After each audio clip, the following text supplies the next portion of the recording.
Ang San Miguel Beermen daw ay kinukonsidera na kunin ang big man ng Rain or Shine Elasto Painters na si Kit Datu at willing daw silang ibigay na kapalit naman si JM Calma at isang second round draft pick.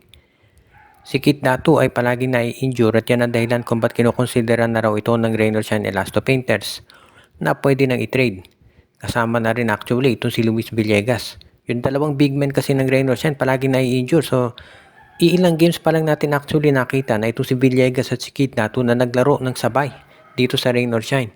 So hindi na ako magtataka kung ito nga ite-trade nila.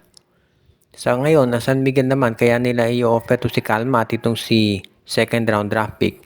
Kasi may risk din naman ng San Miguel. Kung kukunin nila si Kit Datu, wala namang guarantee kung kailan to makapaglalaro. In contrast, itong si JM Calma, palagi namang healthy yan.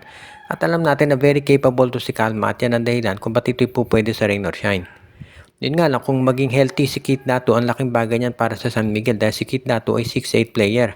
Parang mas bata at mas agile ito na mawala tautuwa, kaya mukhang pupwede talaga na ito'y magamit ng SMB. Kung makuha ng San Miguel si Kit Datu, pwede na nilang i-trade si Mawala Tautuwa sa Terra Firma kapalit ng first round draft pick nito na pang number 5. Kaya iyan siguro dahilan kung ba't pinag-aaralang mabuti ng management kung panahon na ba para kunin nila si Kit Datu. Yun nga lang ang main concern dito, yung kalusugan ni Kit Datu. Kung ito ba'y makapaglalaro dahil hindi pa nga natin nakikita to na maglaro ng matagal dahil halos mayat-maya palaging nai-injure. Kaya yan yung pinag-aaralan mabuti ng management at niyang coaching staff. Pero kung ito si Kit Datu ay magiging healthy, malaking bagay yan para sa San Miguel. At sa kagustuhan nila na makakuha ng isang dominante na big man na makatutulong na dito kay Junmar Fajardo. Dahil syempre tumatanda na rin si Junmar at medyo bumabagal na yung laro. Kaya sa tingin ko, magiging isa to dito sa kaabang-abang na movements ng SMB. Ang Converge Fiber Access daw ngayon ay tinitignan mabuti kung makakasundo nila dito sa pag-uusap naman itong Rain or Shine Elasto Painters tungkol dito sa guards nila. Alam natin na itong si Gian Mamuyak at Andre Caraco ay mga free agent. Pero ito raw Rain or Sidro Converge ay interesado naman dito kay Felix Lemeti. So iyan daw yung kinukonsidera ngayon na kunin naman nitong Converge Fiber Access.